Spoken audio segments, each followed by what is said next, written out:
So what I'm going to do here is show you how an item is returned in AcuRental and show you how you would enter the charges for processing the return, cleaning charges, or, or in this example, refueling charges, cleaning charges that have been entered for the item, and also show you how we can take pictures as we process the. If I click on the stock items tab, you will see that I have an item up. It's a generator. I have two things set up here. One is that it requires QC. That checkbox requires QC is checked.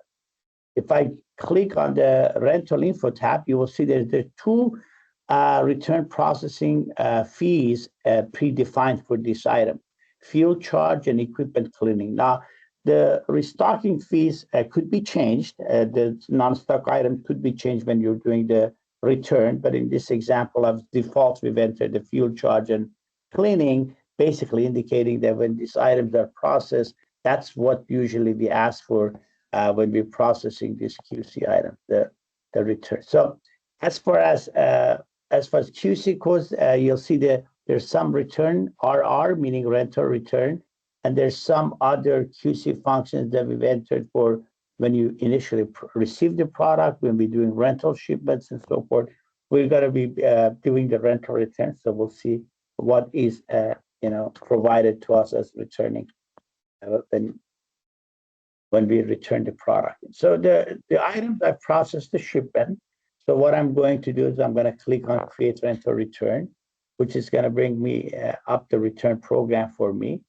And basically, there's two things. Notice that the fuel charge and the cleaning charge are entered. I can either enter $120 or $500 as a return fee for the cleaning, or if the fuel charge was $5 a gallon, I can say 10 gallons at $5, you would load 50 in here. I can just basically come in here and load the 50 as the amount that I want to populate the fields in.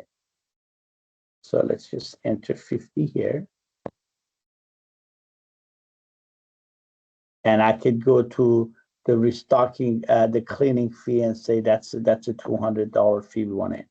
So this is to show you how, when you're doing returns, you could actually enter what fees to charge. And again, these are default fees. You can enter the non-stock item to anything you want. So if they've broken something, you can just enter a plastic replacement fee or something. When it comes to now, we just noticed that it says the product is on inspection because we had rental return set up. So if I come to the QC and I refresh my screen, you would see if I enter that item here under the item code of generator 2500,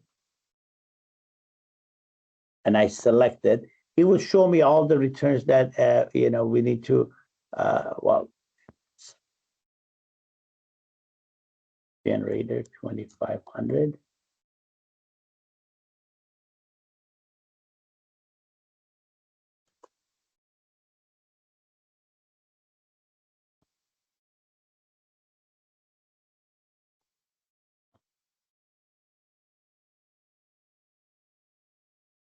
My mouse is acting up. Let's tap it a little bit.